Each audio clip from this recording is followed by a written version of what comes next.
자, 이번 주에는 저희들이 이제 그 조세 제도에 대해서, 특별히 이스라엘을 중심으로 해서 조세 제도에 대해서 우리가 같이 이야기를 해볼까 합니다.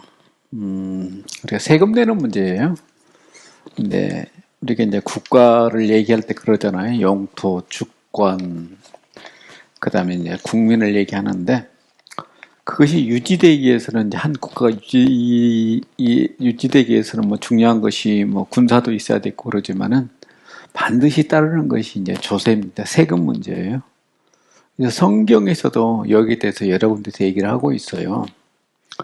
특별히 제가 이제 이번에 한번 찾아봤습니다. 그랬더니 이제 복음서에서는, 공간 복음서에서는 두 군데가 얘기되어 있고요.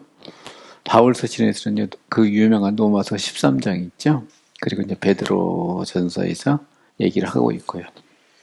그래서 이제 고대사회나 현대사회나 상당히 중요한 문제 중에 하나가 이 세금 문제였습니다.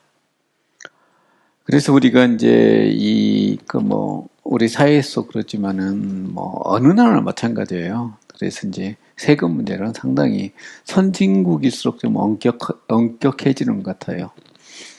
사실 우리나라 같은 경우는 세금 문제가 옛날에 상당히 모호한 점이 많았습니다. 돈 많은 사람들은 탈세 많이 했죠. 그래서 여러분들이 잘 아는 기독교 기업 가운데 이랜드라고 있어요. 박성수 회장이라는 사람이 이제 이랜드 지금 회장님이시죠. 근데 옛날에는 거기 이제 옷가게로 시작했습니다. 이화여대 앞에서요.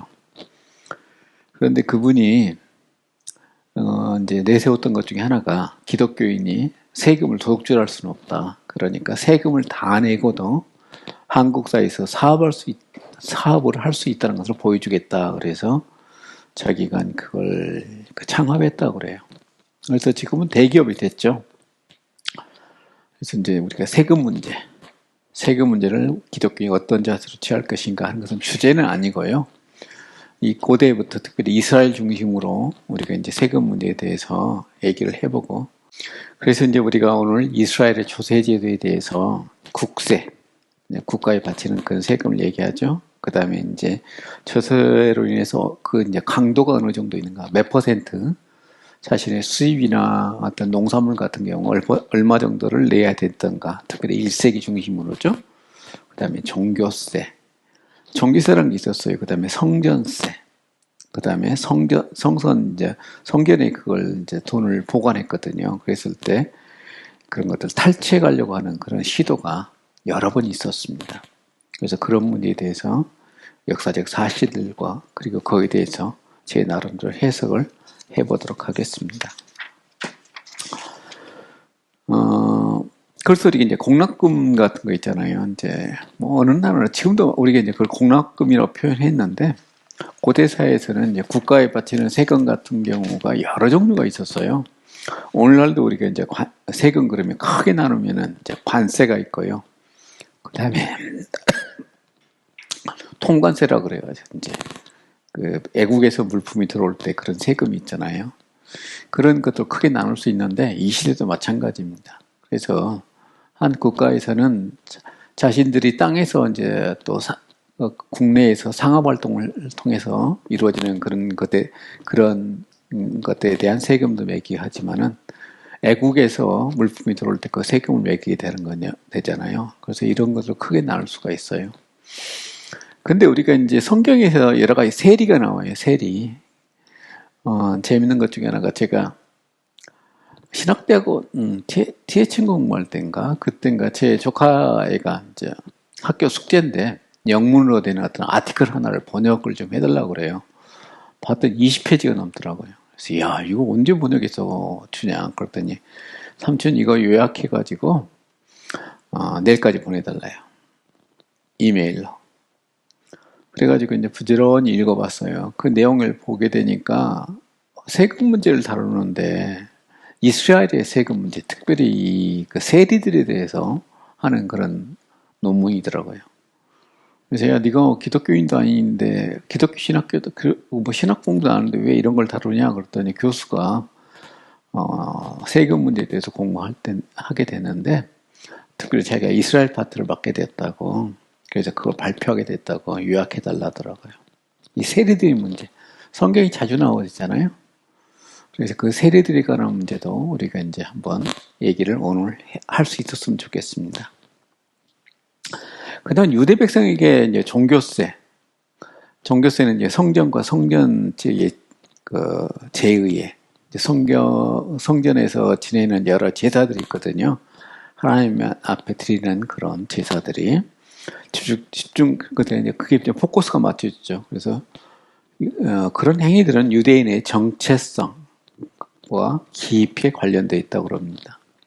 그래서 유대인들은요, 성전이 있을 때, 이제 70년에 이제 성전이 많이 무너져 버리죠. 근데 그 이전까지는 정말 정성을 다해서 성전에서 이제 그 제사를 드렸다고 그래요. 어느 정도였냐면은, 이제 로마가 66년부터 70년 사이 전쟁을 벌였잖아요. 로마 유대가 이제 전쟁을 벌이는데, 그 와중에서도 성전이 로마 사람들에 의해서 막 불이 나고, 거기에서 막 옛날에는 뭐 투석이라 해서 돈으로 막 돌멩이 날아다니고 그러잖아요. 그 와중에서도 그 제사장들은 그 규칙에 따라서 철저하게 성전에 제사를 드렸다고 그럽니다. 그만큼 그것을 바라보고 로마 병사들이 아주 감동을 받았다는 그런 기록이 있습니다. 그 다음에 이 조세 제도가 굉장히 한 나라의 흥망성쇠와도 굉장히 큰 영향을 미칩니다. 왜 그러냐면은 우리가 이제 우리나라도 마찬가지지만 조선시대 정약용의 다산서신 같은 데 보게 되면 그런 그 얘기가 나오잖아요. 어느 지역에 그 당시 이제 군역. 그래서 군대를 다 이제 안 가니까 남자들은 군대를 대신에 세금을 내게 되거든요. 군역이라고 그래가지고. 근데 어느 마을에 갔더니 너무나 그 군역이 세가지고 너무나 그게 부담이 돼가지고 남자가 자기 성기를 자르는 일이 벌어지더라 하는 이야기가 우리가 다산서신에 올라가 전해오지요.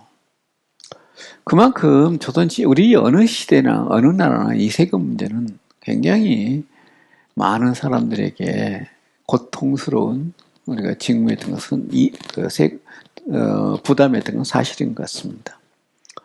우리가 이제 기독교 역사 가운데서 이슬람이 저렇게 지금 중동에서 이렇게 번성하게 되었을까? 원래 이슬람이 지금 점령하고 있는 그 이집트나 그 근방 모든 땅들이 그 지역 나라들이 기독교 국가였거든요. 이슬람이 그 지역에 이렇게 융성하게 되기 전에는 기독교가 세를 떨치던 그런 지역이었습니다. 여러분이 지금도 성기순례 가게 되면은 이스라엘 거쳐서 반드시 가는 곳이 어디예요? 트르키라고 그러죠. 지금 옛날 터키라고 그러는데 거기 그 다음에 걸쳐가는 것이 그리스잖아요.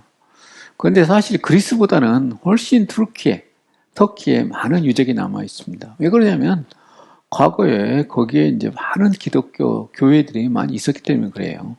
기독교가 그만큼 융성했던 것이죠. 근데 왜 기독교가 거기서 정말 1세기, 우리가 이제 이슬람이 7세기 시작되거든요. 7세기 대학교 8세기까지는 거기서 기독교가 완전히 이슬람의 영토가 다 돼버립니다. 거기에 왜 그렇게 됐는가에 대해 여러 가지 사회학적 연구가 있는데 그 중에 하나가 과도한 세금 때문이라 하는 그런 주장이 아주 설득력 있게 얘기되어집니다. 저도 거기에 터키 갔을 때 가이드가 그런 이야기를 하더라고요. 기독교 여기서 100년 만에 왜 힘을 잃어버렸냐? 그건 민중의 지지를 받지 못했다.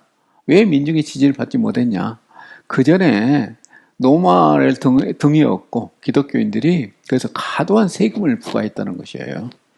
그러다 보니까 이슬람이 와서 그 당시에 로마가 일반인들에게 모든 그 사람들에게 부과했던 세금이란 게 50%였습니다. 100원을 벌게 되면 50원을 국가에 내야 되는 거죠. 근데 이슬람은 20%만 내라고 그랬어요. 그러다 보니까 사람들이 50% 세금을 내겠습니까? 20% 세금을 내겠습니까?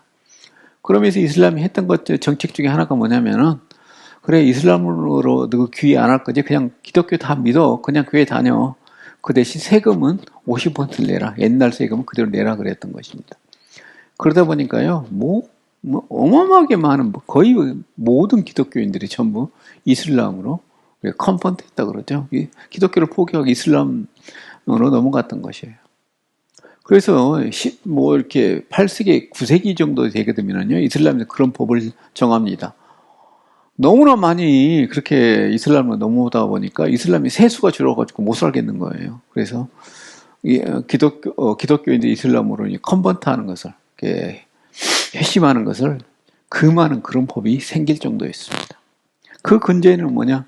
이 세금 문제가 또 있었던 것입니다. 그래서 우리가 이 세금 문제, 오늘날도 마찬가지지만 과거에도 마찬가지고, 이걸 잘못 하게 되게 되면 나라가 망할 수 있다는 것입니다. 국세에 대해서 한번 살펴보도록 하겠습니다. 국가가 피지배인들에게 직접 세금을 거두는 것으로서 국가 재정이 근간이 된다. 이래서 제가 이번에 이 수업 준비하기 전에 우리나라 국세청에 들어가서 세금 문제 어떻게 얘기하고 있는 걸 봤어요. 그랬더니 그렇게 나와 있더라고요. 정말 똑같아요. 우리 어떤 삶의 국가의 근간이 된다. 세금 문제, 거기서 어떤 그 논문이 하나 실려졌는데 그 논문을 읽었더니 거기 그런 얘기가 나오더라고요. 중간쯤에 국세 문제를 잘못 다루게 되면 나라가 망할 수 있다. 역사적으로 그래서 많이 망했다는 것이에요. 그래서 우리 이 재정 문제, 근간이 되기 때문에 국가가 존립이 아주 근거가 되는 중요한 문제가 바로 세금 문제라는 거죠. 그래서 이제 이스라엘이 페르시아에서 지배를 받다가 그리스도 패권이 넘어오잖아요. 그러면서 이제 조세 체계가 좀 바뀝니다. 그래서 세금을 거두는 방법이죠. 그래서 우리가 이제 성경이 보게 되면, 구약 성경에 보게 되면은, 우리가 이제, 느헤미야서를 가게 되면, 느헤미야 같은 경우는 그 당시에 이제 페르시아의 총독이었습니다. 이스라엘의 총독이 된 거죠. 사마리아 이스라엘을 지배하는 그런 총독으로 페르시아 이제 왕이죠. 왕으로부터 파견을 받아가지고 와서 거기에 성전 둘레죠. 그것을 증축했던 것입니다. 그만큼 이제 그때 우리가 느헤미야서를 읽어보게 되면은 그 왕으로부터 그런 것을 권한을 받잖아요. 나무도 채취할 수 있는 권한도 받고, 그 다음에 세금은 가지고 황제한테 원래는 올려 보내야 되는데 총독이 그 돈을 갖다가 예루살렘 성전을 복원하는데 쓰도록 허락을 받는 그런 장면이 느헤미야서에 나옵니다. 우리가 그만큼 이게 구약 성경 페르시아의 방법이란 것은 직접 세금을 받는 것이었습니다. 근데 이제 그리스로 넘어오면서 뭐가 생기냐면은 세금을 거두는 방법이 임차인을 두는 것이에요. 그래서 임차인을 쭉 따라가게 되면 우리가 신약 성경에 나오는 바로 세리들이 나옵니다. 그래서 임차인들이 어떤 한 지역에 대해서 그 당시에는 로마나 이제 그 당시에 그리스의 여러 이제 왕조들이 돌아가면서 이스라엘을 지배했는데요. 그때 세금을 걷는 받을 수 있는 권한을 돈 주고 자기가 미리 돈을 내고 사는 것이에요. 그래서 우리가 다음에 다루겠지만 그런 세금들을 산 사람을 우리가 임차인이라고 그럽니다. 그런데 임차인이 직접 받겠어요? 그러다면 거기서 세리들을 자기 밑에 고용하는 것입니다. 그래서 여러 세리들이 그 일을 대신해 주는 거죠. 그 사람들이 그냥 받겠어요? 그래서 오늘날 우리 그 사회에서 건설업에서 상당히 문제가 많은 것 중에 하나가 하도급이라는 것이잖아요. 그래서 원래 큰 기업에서 어떤 큰 공사를 맡게 되면 그 밑에 이제 많은 도급자를 둬가지고 그걸 뭐 1차 도급, 2차 도급, 어떨 때는 3차 도급까지 넘어간다고 그러죠. 그러다 보게 되면 그 중간중간에 여러 가지 자기들도 이문을 남겨야 되잖아요. 그러다 보니까 마지막 가게 되면 아주 엄청나게 눈덩이처럼 불어나게 되는 거죠. 그런 것처럼 이 세금 제도가 그리스 시대에 특별히 이스라엘 중심으로 임차인 제도로 바뀌었던 것입니다. 그래서 임차인들이 이제 입찰을 해요. 왕 앞에 가서 입찰을 하는 장면이 우리가 이제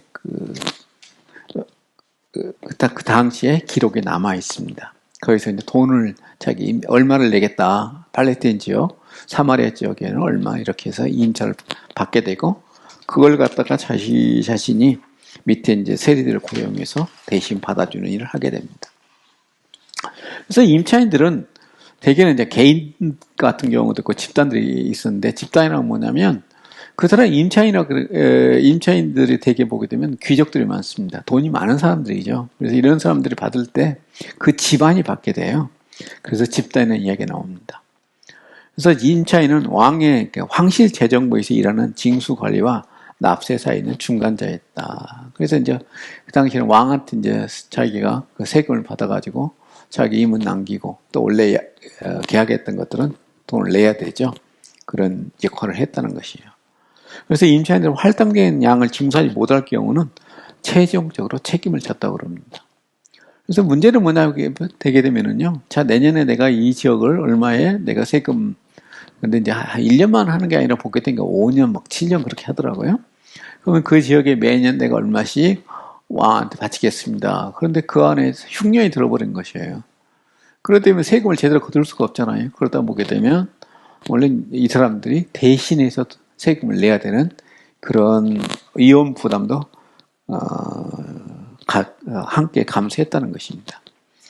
그래서 요세푸스의 이제 우리가 특별히 1세기의 유대의 역사나 또 그 당시의 상황을 얘기할 때는 요세푸스를 우리가 건너뛰기가 힘들잖아요. 그래서 요세푸스에 따르게 되면 요셉이라는 사람이 있었다고 그래요. 그래서 22년간 팔레스타인 지역에서 세금 징수 업무를 맡아가지고 돈을 어마어마하게 벌었다고 그래요. 그래서 다음에 이제 노마 지베아에서 팔레스타인 지역에서 상당히 이제 흉년이 되고 그럴 때 이 사람이 대신 세금을 내주는 그런 일도 했다고 그래가지고 많은 사람도 또 존경과 사랑을 받았던 사람이 이 요셉이라는 사람이었다고 그래요. 그래서 이 사람이 이제 그 출신 자체가 노예란 설도 있고 어떤 때는 평민이었을 것이라 하는 설도 있습니다. 그런데 이 사람이 그 밑에 하층민에서 결국에는 팔레스타인의 가장 부자인 그런 지까지 올랐던 사람 중에 사람이 바로 이 요셉이었다는 것입니다. 저서의 종류를 보게 되면 조공이란 뭐냐면 팔레스타인이 다음에 이제 헤로드 왕가가 형성되잖아요. 이상해. 예? 안 올렸어요? 예. 그래서 우리가 그 조공은 뭐냐면은 헤롯이 왕가가 이제 헤롯 왕이 통치하더라도요. 노마에다 세금 자기의 어떤 조공을 바쳐야 돼요. 그래서 우리가 그것은 국가와 국가 간에 특별히 이제 식민지 국가가 자기 어찌 보면 노마에 바치는 돈을 우리가 조공이라고 합니다. 인두세. 사람 하나하나만 세금을 내는 거고요. 왕관세. 이건 내가 왕이니까 세금 내야 하는 것과 똑같죠. 소금. 이 소금세라는 게 있었는데 그 당시에 소금이 그렇게 중요했기 때문에 전매제도를 했어요. 국가가 소금을 독점했어요. 그래서 다음에 기회가 있으면 이제 소금에 대해서 한번 얘기를 해야 되는데 우리가 이 소금이란 것은 굉장히 중요한 것 중에 하나였습니다. 그래서 국가가 전매를 했을 뿐이 아니라 이 소금이 없기 때문에 사람 죽거든요. 그러다 보니까 우리가 이제 이집트에서 나온 그 파나 같은 게 있어요. 그 파나에 보게 되면 서로 계약을 맺을 때 소금을 앞에 놓고 그 계약을 맺는 그 장면이 그림으로 그려져 있습니다. 그래서 유대 데메트리 1세는 밭에서 난 소출의 3분의 1과 나무에서 난 과일의 2분의 1을 밭으로 요구했다고 그래요. 그래서 헬라의 셀루쿠스 왕조죠. 그래서 이제 우리가 셀루쿠스 왕조가 유대를 상당 기간 동안 많이 지배를 했거든요. 셀루쿠스 왕의 4세 통치기에 유대 세금으로 300달란트 세금이 낙찰되었다고 그래요. 근데 이때 유대에서 서로 경쟁이 있었거든요. 왜냐면은 셀루쿠스 왕조가 이것을 세금을 매기면서 대제사장과 끼어서 팔았습니다.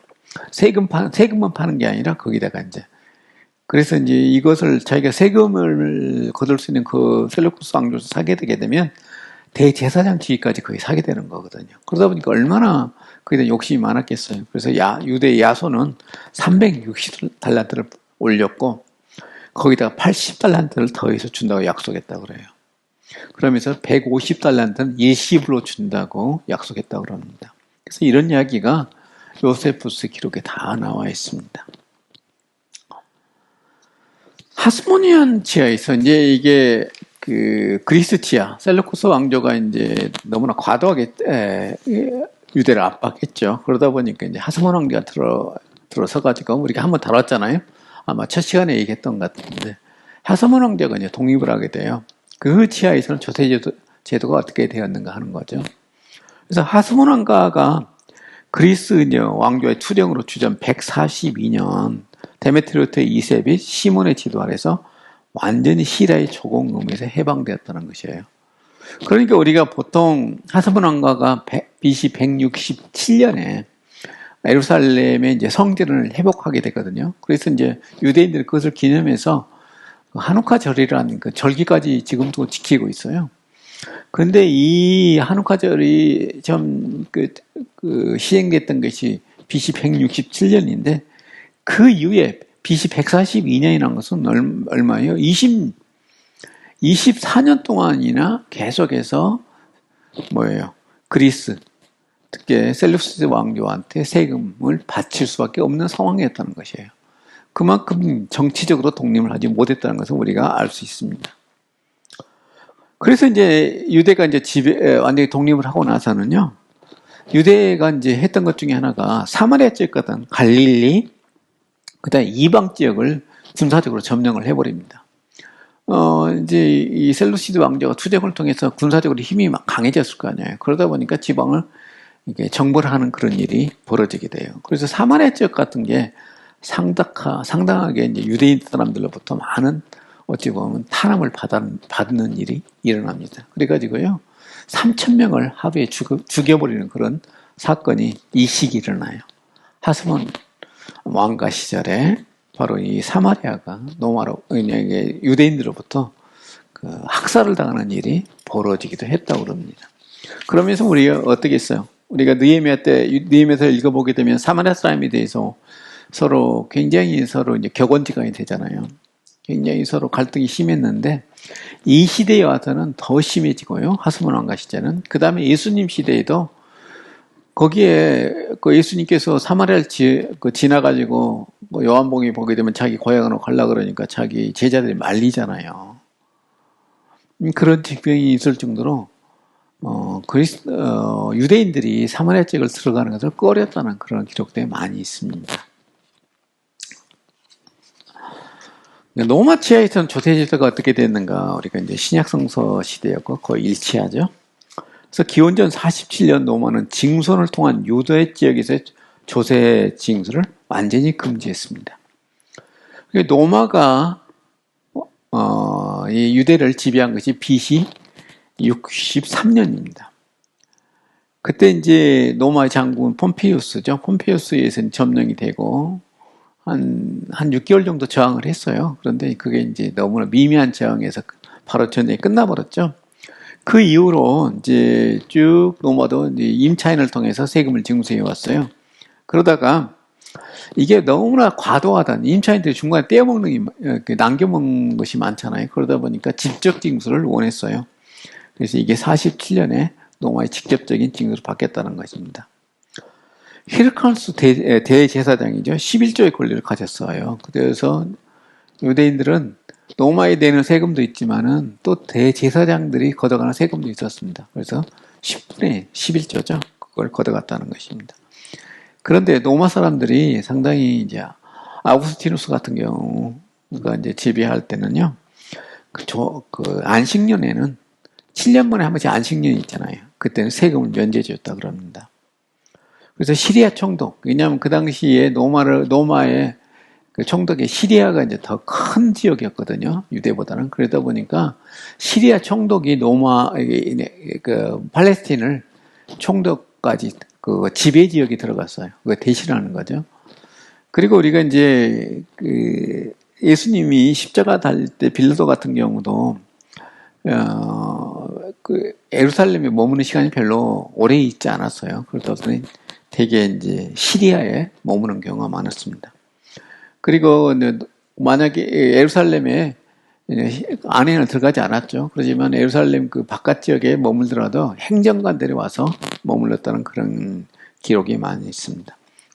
그래서 가시우시는 유다 지역에 700달란트를 거두려 했다고 그럽니다.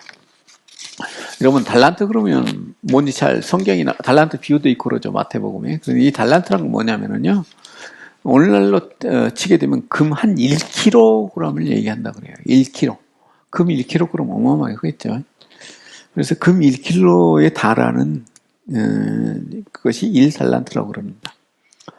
그래서 당시 갈릴리 군대 사령관 헤롯은 부여된 세금을 제일 먼저 갖다 바쳤다는 건데 이게 이제 우리가 이제 노마가 이제 유대를 지배하게 되는데요. 노마가 지배하는 과정 가운데서 노마의 내전이 일어납니다. 그래서 제2차 삼두 정치라고 하죠. 그러다 보니까 서로 내분이 일어나요.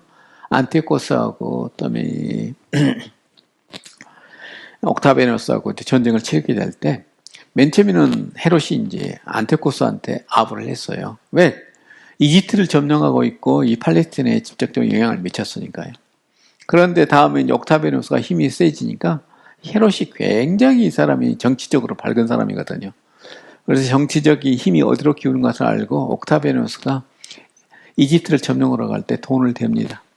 그리고 나서 그한테 이제 세금을 갖다 바쳤다는 것이에요. 당연한 일이겠죠. 그래서 이제 이 헤로치아로 넘어오게 되잖아요. 노마에서 이제 헤롯이 왕으로, 팔레스틴의 왕으로 임명을 받게 되죠. 그래서 기원전 37년 헤롯이 정권을 잡으면서 유대 백성은 노마에도 조공을 바쳐야 했지만 또 헤롯한테 세금도 내야 됐습니다. 그래서 헤롯은 옥타베누스에게 800달란트를 바쳤다고 그래요. 우리가 앞에 뭐 300달란트 막 그랬죠. 그것은 이제 그리스 치하에서 셀루시드 왕조 때 이제 350달란트, 뭐 400달란트 이렇게 근처에 있는데 이제 이게 이제 800달란트 올라간 것이죠. 그래서 물가와 그 관계가 있나, 시간이 흘러가면서 세금도 올라가게 됐나 하는 생각이 듭니다. 그래서 헤롯이와 유대인들은 노마 조공과 헤롯 왕관리에 세금, 이중과세, 2번씩 세금을 내야 되는 그런 지경에 빠졌던 것입니다. 어려워졌겠죠? 그 다음에 이제 이게,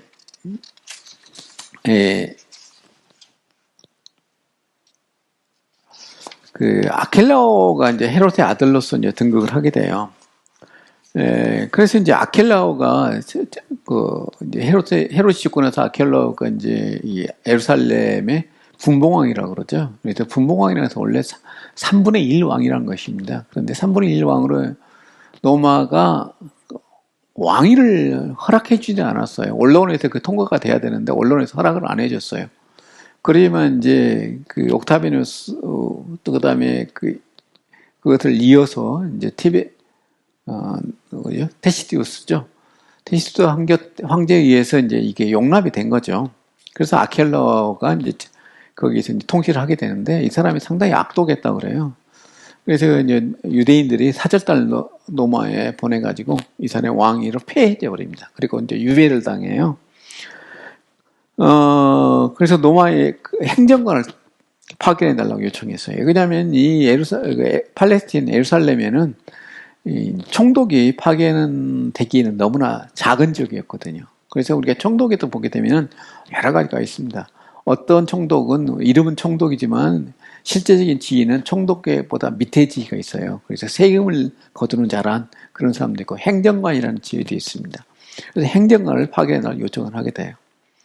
그래서 이제 이 예루살렘에 이제 행정관이 파견됩니다. 그리고 아켈로는 노마에서 이제 구금이 돼버리죠. 그래서 아켈로 시대 이후에는 노마는 유대에게 직접 세금을 거뒀다는 것이에요.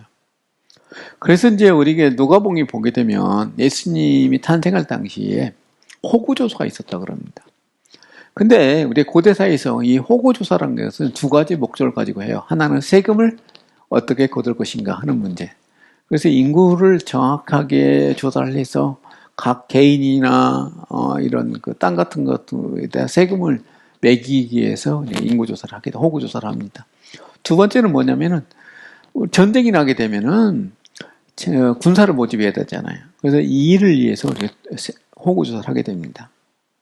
그래서 호구 조사는 토지세와 인도세를 위한 것이었다는 거죠.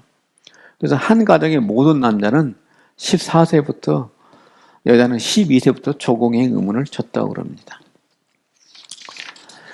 그 다음에 이제 이 호구조사라는 것은,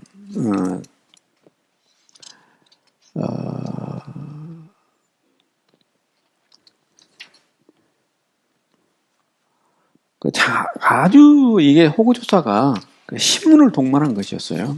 그래서 그 과정에서 이제 폭동이 일어나게 됐습니다. 그래서 갈릴리 유다가 호구조사에 반대해서 반란을 일으키는 사건이 있었습니다.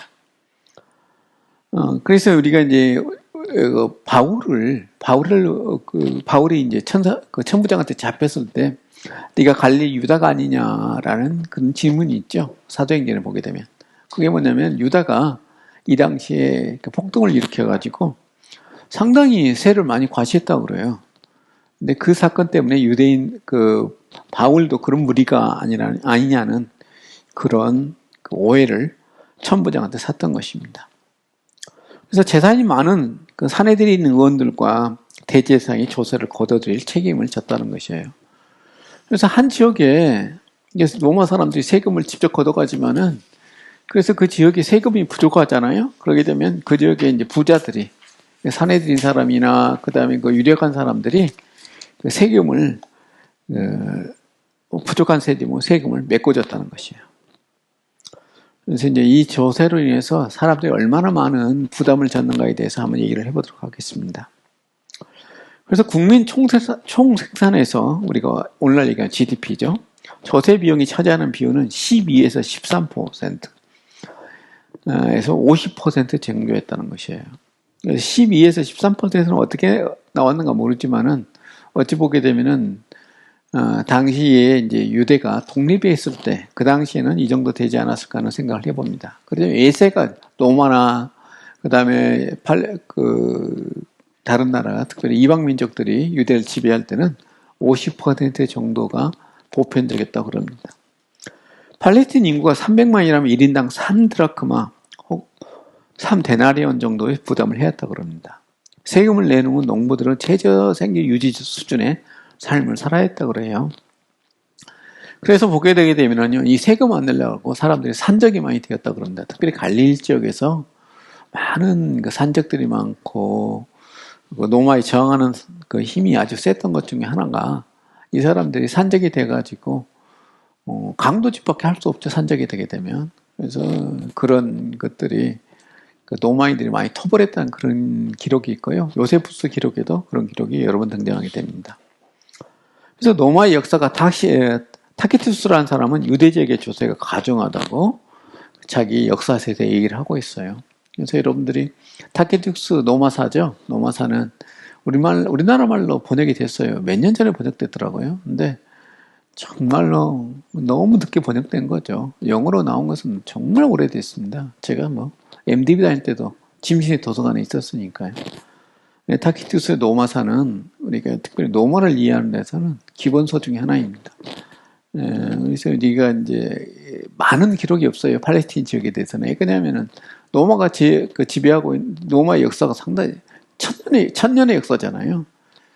그렇지만 이 사람이 2세기 중반에 기록했을 거예요. 그러다 보니까 그 앞전에 자기 이야기만 쓰고 있지만은 거의 몇백 년의 역사를 기록하고 있잖아요. 그러다 보니까 팔레스타인에 대한 관심이 별로 없어요. 그래서 조금 기록하고 있습니다. 그래서 우리가 이제 논문 쓰고 그럴 때는 인용을 많이 하는데, 이 사람도 이 팔레스타인 지역에 세금이 과중했다고 얘기하는 거죠. 근데 이 사람의 기록 가운데 제가 찾아보고 읽어봤던 것 중에 하나가, AD 66년부터 70년까지 로마 유대 전쟁에 관한 기록이 있습니다. 꼭 속줄인가 녹줄밖에 안 됐던 것 같아요, 영문으로. 그래서 여러분들도 혹시 타키투스의 기록을 보게 되면 기독교인들 그런 부분을 좀 찾아보면 좋을 것 같아요. 종교에 대해서 얘기를 해보도록 하겠습니다. 우리가 처음 종교세는 언제부터 시작됐냐면 포르기 이후에 성전 재건 과정에서 시작되었다는 거죠. 그래서 우리가 이제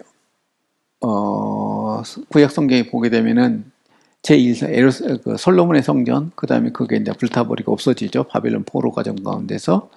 그리고 다시 바벨론 포로에서 돌아와서 제2성전을 건축하게 되잖아요. 그때부터 성전세가 거두게 됐다는 것이에요. 종교세가 거두게 됐다는 거죠. 종교세는 성전과 성전 지역에 집중되어졌다는 것이죠. 성전 지역이라는 것은 재산 지내는 것입니다. 그래서 이 제사 과정에서 이 세금이 들어가게 되거든요. 그래서 이 종교세를 통해서 제사장과 내인들의 생계를 유지했다는 것이에요. 그래서 우리가 세금 걷게 되게 되면, 종교세를 걷게 되게 되면은요, 대부분이 예루살렘에서 쓰게 되고요. 원래는 내인들은 우리 구약 성경에 보게 되면 그 사람들은 땅을 안 줬잖아요. 그러니까 이 종교세나 아니면 11조를 받아서 먹고 살아야 되는데 이게 분배가 제대로 되지 않았어요. 그러다 보니까 많은 그 내인들이 자신의 지역에서 이탈해 버립니다.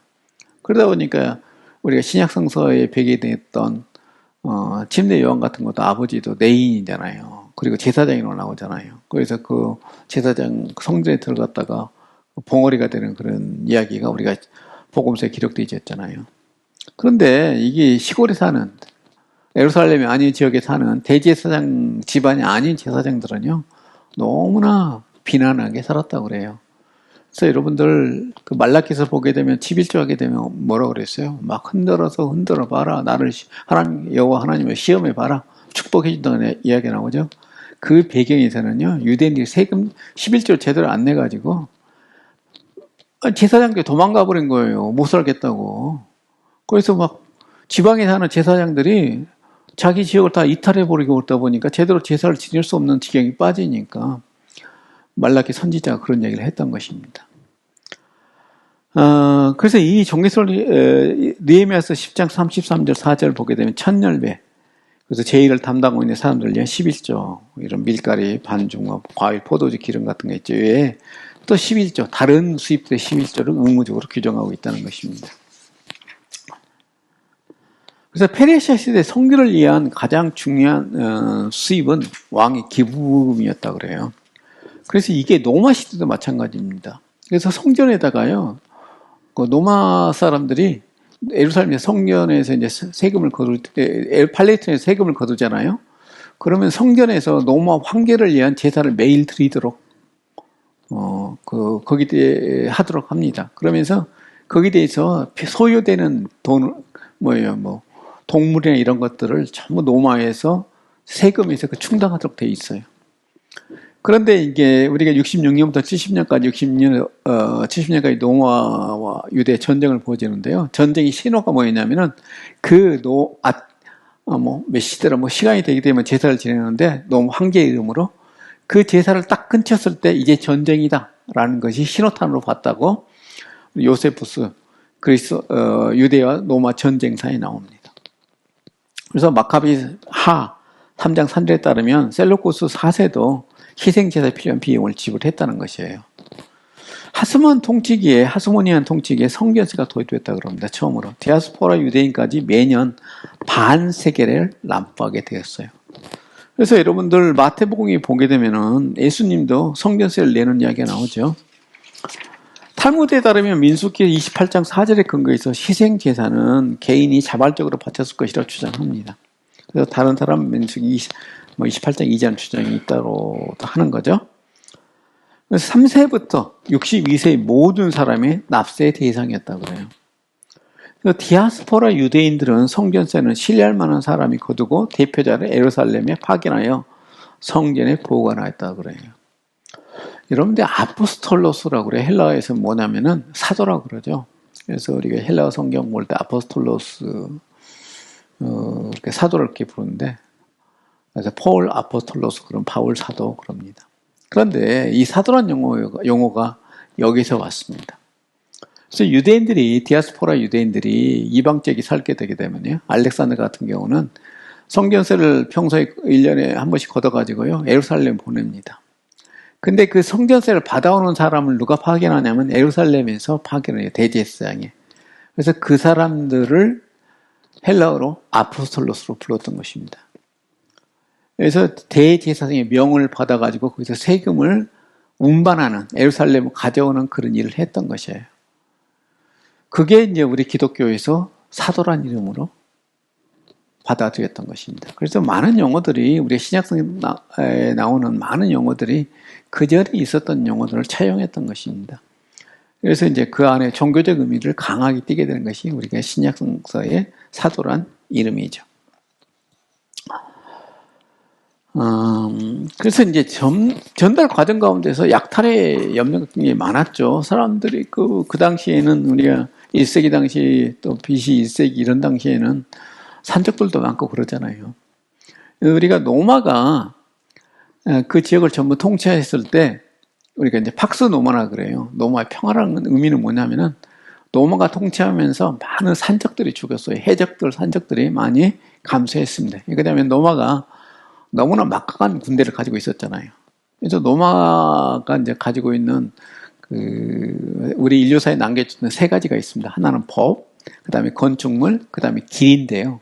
도로를 잘 놓았어요. 그래서 오늘날까지도 지금도 그런가 모르겠어요. 이태리 지역에 가게 되면 노마 시대 때 건설됐던 다리가 사용된다 그래요. 그만큼 노마 사람들이 건축수에 뛰어나고 도로 같은 거 잘 다스렸다 그래요.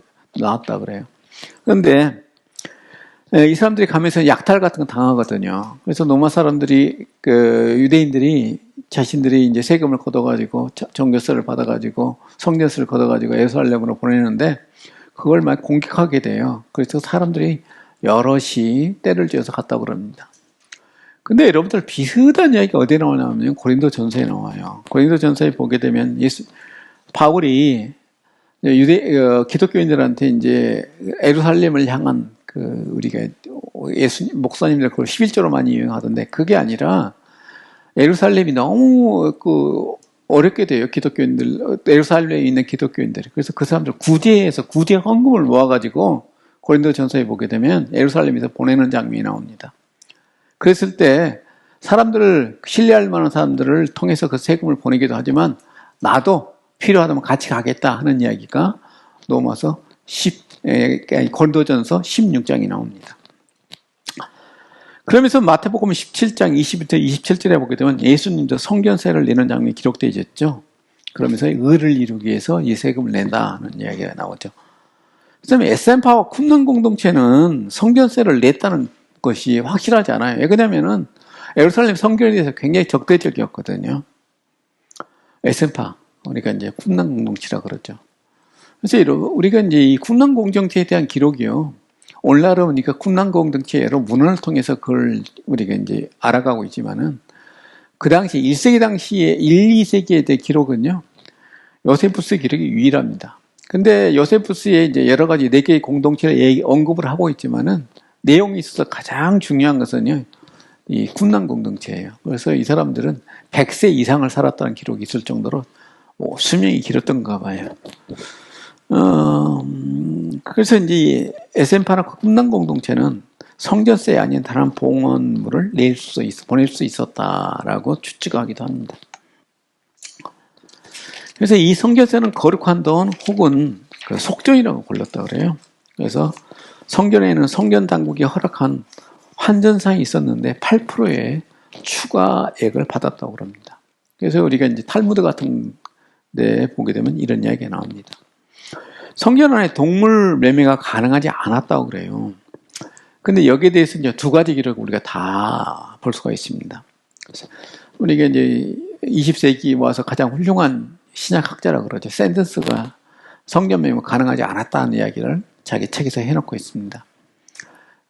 Since BC 63년이라는 그 책이 있는데 거기에 이제 그런 이야기가 나오죠. 그러면서 이제 동물거래 같은 경우도 성전 안에서는 이루어지지 않았다고 얘기를 해요. 그래서 이제 성전 밖에서는 가능했다고 그래요. 그런데 우리가 복음서와 그 다음에 일부 유대 문헌에서는 또 거기에 그렇게 추정할 수 있는 흔적이 있습니다.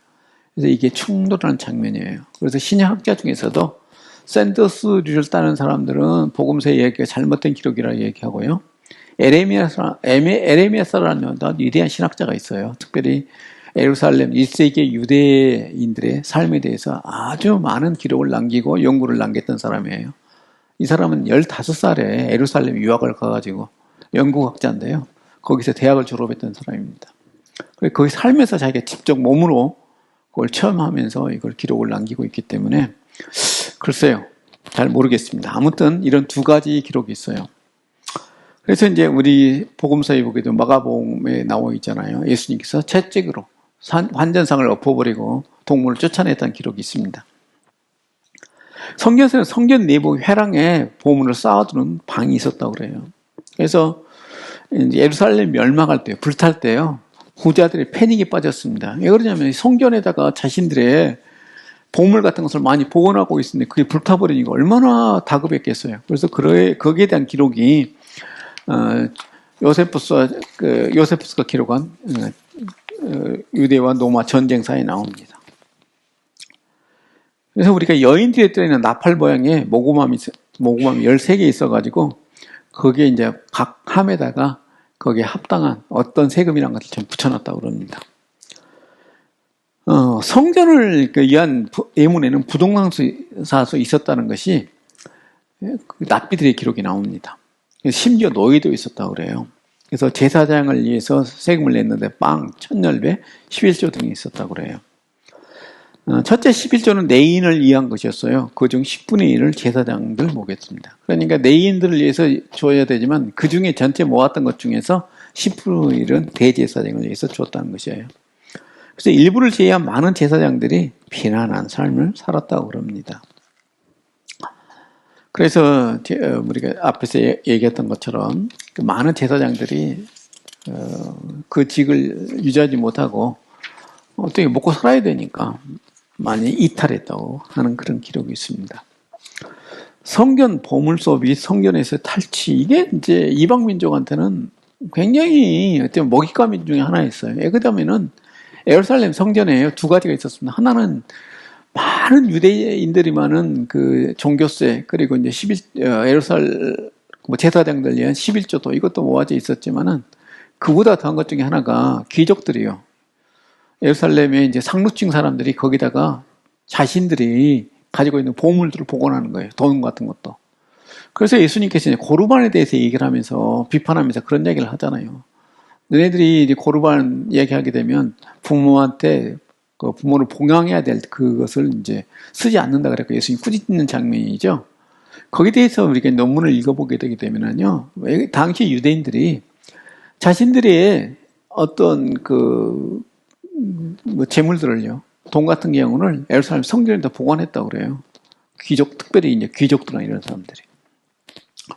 그래서 주전 169년에 인티코스가 아니라 안티코스 4세는 장식품과 금은 다른 값비싼 기름을 빼앗고 1,800달란트를 훔쳐갔습니다. 주전 54년부터 55년까지 집정관 크라수스는 성전의 금을 모조리 벗겨 성전을 지을 때, 제2차 성전을 지을 때요, 성전 안에 금으로 기둥 같은 걸 쌌거든요. 벗겨갖고 2,000달란트를 탈취해 갔어요. 주전 4년에 로마 재정장관인 시비누스는 성전 보물을 탈취했습니다. 이런 만큼 예루살렘 성전을 위한 로마 사람들의 어떤 그 이전부터 그리스가 지배할 당시부터 성전에 대한 약탈은 여러 번 자행됐던 것입니다.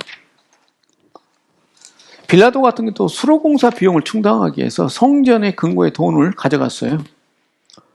예수님이 사형당할 때 그 로마의 총독이었죠. 주전 62년부터 61년에 총독 플라수스는 성전서를 보관하는 장소에서 120달란트를 탈취해서 갔습니다. 마지막으로 주 66년 성전 창고에서 17달란트를 가져가 조세 부족을 메우려 했으며 이것을 계기로 대규모 반란이 일어났던 게 66년부터 70년까지 로마와 유대의 전쟁의 시발이 되었다고 얘기를 합니다. 그래서 요세푸스가 그렇게 평가하고 있어요. 멍청한 총독들과 열심당원들 때문에 이 전쟁이 일어났다라고 평가를 하고 있어요. 전쟁 원인에 대해 그렇게 얘기를 하고 있습니다. 성전서는 예루살렘 공공과제, 건설사업, 성벽 축소, 주로 사업 등을 위한 비용과 구제사업의 비용으로 사용됐다고 그래요. 때로는 성전은 개인재산의 보관소 앞에 등 고르반으로 사용되겠다고 그럽니다. 이처럼 로마 시대 이전부터 이 세금 문제는 유대인한테 굉장히 민감한 문제 중에 하나였습니다. 제가 여기에 오늘 강의에 기록을 내가 가져오지는 않았지만은요, 이 성전을 세금을 내지 않으려고요. 많은 사람들이 도망갔습니다. 그래서 이제 지방 같은 게 보게 되면 이 노마가 지배했던 시대에 황무지가 많았어요. 왜 그러냐면 사람이 농사 짓다가요. 너무나 세금이 과중하니까 농사 짓는 걸 포기해버린 것입니다. 그리고는 도망가 버려요.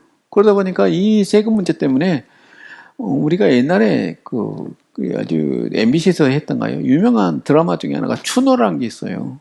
노비를 잡으러 가는 그 추적꾼들 추노라 그러는데 이 추노 같은 사람들이 있었어요. 그래서 이 세금을 안 내고 도망가 버리는 사람들을 추적하는 그런 일을 전문적으로 하고 그걸 잡아다 주게 되면은 또 그 사람들 잡아다 주게 되면은 그 사람들은 감옥에 이렇게 어마어마한 고통을 많이 고문 같은 걸 많이 당했다고 기록이 있습니다. 그리고 그 사람들이 이제 노비로 전락하게 되는 거죠. 노예로 전락하게 되는 거죠. 그래서 그러다 보니까 그 사람들이 세금 안 내고 자기의 지역을 이탈하고 난 다음에 할 수 있는 직업이란 건 뭐겠어요? 그들이 했던 것은 산적밖에 없었던 것입니다. 그러다 보니까 특별히 예수님이 살던 그 지역 갈릴리라고 그러죠. 갈릴리에 그렇게 많은 산적이 있었다고 그럽니다. 그래서 그걸 요세푸스 같은 경우는 이렇게 산적이라고 그러는데 오늘날 그것을 연구했던 사람들은 로마에 대항했던 어찌 보면 열심당원들 특별히 그 당시에 너무나 좀 지나친 어떤 분석일 수 있겠는데 우리가 그 사회학자들 일부는 그렇게 얘기합니다. 그 사람들은 어떤 율법에 대한 충성과 자기 민족에 대한 사랑과 그리고 하나님에 대한 사랑 때문에 그런 일이 벌어질 수 있지 않겠느냐. 그러면서 요셉서 기록했던 그 많은 산적이라는 이름 가운데서는 우리가 그렇게 추정할 수 있는 많은 사람이 있지 않겠느냐라고 추정합니다. 그래서 우리가 이 세금 문제 때문에 다 벌어지는 문제가 참 컸거든요. 그래서 오늘날도 마찬가지입니다. 그래서 이제 어느 나라나 마찬가지죠. 그래서 오늘날도 우리 한국 사회에서 벌어지는 여러 문제들, 세금 문제에 대해서 당국자들은 참 행정하시는 대통령이나 여러 의회에서 일하는 사람들은 잘 다뤄야 돼요. 그래서 우리가 중국서 같은 것을 우리가 중국 연구를 안 해봤지 읽어보게 되면 이 세금 문제가 그만큼 컸습니다. 그리고 우리가 조선 시대의 세금 문제는 어마어마했죠. 그래서 이제 우리가 대동법원 같은 것도 이제 변화를 겪기도 하고 그러잖아요. 근데 그것은 뭐냐면은 그만큼 세금 문제가 사람들한테 많은 큰 고통을 줬고 그러다 보니까 거기서 조선시대 밀란의 많은 원인 중에 하나가 이 세금 문제였다고 그래요. 그래서 이 세금 문제는 1세기 당시에 유대인들한테도 특별히 기독교인들한테 큰 문제로 다가왔던 것 중에 하나입니다. 그래서 우리 기독교인들이 세금 문제에서 가장 우리가 성경에서 가장 직접적으로 다루고 있는 것 중에 하나가 로마서 13장입니다. 그래서 위에 있는 권세에 그 순복을 하라. 근데 그 내용 로마서 13장 1절부터 12절까지 쭉 읽어보게 되면 세금을 제대로 내라는 이야기예요. 그래서 기독교인들한테는 어떻게 보게 되면 세금 떼먹지 말라 그렇게 메시지가 될 수 있어요. 많은 목사님들이 그걸 가지고 이제 국가와 관계를 얘기하는데 1세기 당시에 국가와 그 당시 로마와 유대인들의 관계는 다른 문제가 아닌데 세금 문제, 세금을 내느냐 마느냐 하는 문제였어요. 그래서 세금을 내라고 예수님께서 우리가 누가복음에 나오죠. 누가복음 10장인가요? 거기에 보게 되면 가이사 것은 누가복음 10장인가 22장인가요? 그게 가이사 것은 가이사에게 하나님께서 하나님께 바치라 드리라 하는 이야기가 바로 세금 문제예요. 그래서 노마에 대한 세금을 낼 것인가 말 것인가 하는 문제를 예수님한테 물었던 것입니다. 근데 세리에 관한 문제를 내가 안 다뤘는데 세리는 두 종류가 있었어요. 하나는 뭐냐면은 성경에 이제 두 가지 세리가 나옵니다. 하나는 직접적으로 노마가 주민들한테 앞에서 얘기되는 여러 가지 세금이 있잖아요. 농가 짓고 나면 그 농사에 대한 세금을 내야 되고 인두세, 사람 머리세마다 세금을 내야 되고 그런 거에 직접적으로 세금을 걷어요. 세리들이. 또 하나 세리는 뭐냐면은요. 길가에다가 우리가 관세를 받는 것이에요. 통행을 하게 되면 그 통행세를 받는 것입니다. 그래서 항구 같은 데 그걸 만들어 놓고 통행세를 받거든요. 로마에는 도로가 발달했잖아요. 그래서 길목에다가 그런 것들 지어 놓고 지나가는 사람들한테 통행세를 받습니다. 그래서 우리가 성경에 마태 같은 경우, 마태복음 기록했던 마태 같은 경우는 통행세를 받는 사람이었을 걸로 추정합니다. 지역적 특성과 이런 것들 연구해 볼 때 그랬던 것이에요. 그런데 우리가 누가복음에 나와 있는 세리장이 나오죠. 그런 사람 같은 경우는 일반적인 세금을 냈던 그런 사람입니다. 그래서 우리가 그 침례 요한 같은 경우는 토색하지 말라 하는 것은 뭐냐면은 세리들이 그 세금을 부과된 것 외에 더 받아내거든요. 그리고 세리들이 어떤 권한까지 있냐면은 그것을 직접적으로 세금 걷는 문제뿐이 아니라 요세푸스 기록에 되면 직접 들어가서 그 사람들 고문도 하고 그랬어요. 세금 안 낸 사람들에서. 그래서 그런 것들 때문에 당시의 유대인들로부터 많은 원성을 샀던 게 세리들이었던 걸로 추정되어집니다. 자, 오늘은 이 정도로 하겠습니다. 감사합니다.